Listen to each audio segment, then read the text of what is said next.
Sa edad kong 25 ay nainlove ako sa isang lalaki. Sabi ko sa kanya ko na ibibigay ang lahat ng pagmamahal ko. At dahil mahal namin ang isa't isa, nagpakasal kami. Hanggang sa nagkaroon kami ng isang anak na nakapagpasaya sa aming lahat. Pero sa una lang pala. After 1 year, bigla na lang nagbago ang aking asawa. At hindi na siya naghanap ng sarili niyang trabaho. Simula nang mawalan siya ng trabaho, puro alak na lang at kung minsan ay madaling araw na siyang umuwi. Hanggang sa nagdesisyon ng pamilya ko na umuwi na muna siya sa kanila at maghanap ng trabaho. Akala ko gagawin niya yon, hindi pala. Sobrang sakit sa akin na iniwan niya lang kami ng anak niya at hindi na niya kami binalikan kailanman. Kahit man lang pagpaparamdam ay wala. After 8 years, may namit na naman akong isang guy. Sabi ko ayoko nang masaktan kasi baka mangyari na naman ulit yung naranasan ko. Pero sabi nga nila, ang pagmamahal ay nakakabulag. Kahit na alam naman nating mali, sumusugal pa rin para sa minamahal. May asawa rin siya pero hiwalay rin sila. Pareho kami ng sitwasyon at meron din siyang isang anak. Mahal ko siya at nangako siya na hindi niya gagawin sa akin ang ginawa ng ex-husband ko. Syempre sa una masaya na naman. Yung bang akala ko na matutupad na yung pangarap ko na magkaroon ng buong pamilya at magkaroon ng tatay ang panganay ko. Nagkaroon kami ng isang anak ngunit makalipas lang din ng isang taon iniwan lang din niya kami at humanap siya ng ibang babae. Sobrang lungkot ko noon. Hindi ko alam kung ano bang dahilan bakit ako laging iniiwan. Ginagawa ko naman ang lahat para maging mabuting ina at asawa. Pero bakit ganon? Mahirap magpalaki ng anak ng walang tatay pero pinipilit kong kayanin ang lahat para sa mga anak ko at gagawin ko ang lahat para sa mga anak ko. Sa kasalukuyan, muli na namang may isang lalaki na handa akong tanggapin sa lahat ng pinagdaanan ko. Eto na naman, may gusto na namang sumubok ng karupukan ko pero parang hindi ko na talaga kayang magmahal ulit. At same lang din ang pinangako ng dalawang lalaki sa nakaraan. Namamahalin ako ng buo at hindi kami iiwan. Please Mami Len, give me some advice kung tatanggapin ko ba siya sa buhay ko. Gustong gusto kong magkaroon ng isang buong pamilya. Yung masasabi kong akin. From our letter sender, Ronalyn ng Batangas.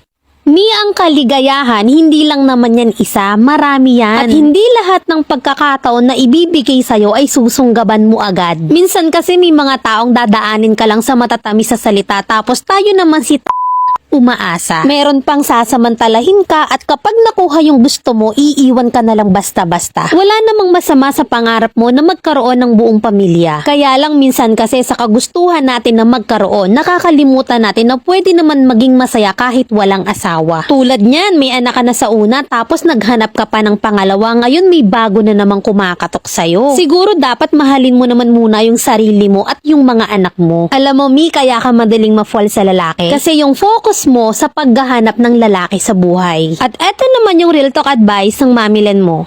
Payo lang ha, kilalanin mo naman munang mabuti bago mo papasukin sa buhay mo. Kasi baka kagaya din yan ng dalawang unggoy na nakarelasyon mo. Don't repeat the history itself, ika nga. Tama na yung once or twice na nagkamali ka. The right thing to do is to make God as a center of your life before anything else. Siya yung unahin mo and you will see then you will get more than you ask for. At kung sakali na dumating man ang araw na may lalaki na magandang intention sa'yo ay nasa sa'yo pa rin naman yung desisyon. Pero tandaan mo na isaalang-alang mo palagi ang kapakanan ng mga anak mo. Tayong mga babae ngayon dapat magpakawais rin. Kung ma-involve ka man sa lalaki, huwag kang mag-anak para kung iwanan ka man, hindi masakit at hindi ka nahihirapan. Huwag kang mangolekta at magmahal ng lalaking manloloko.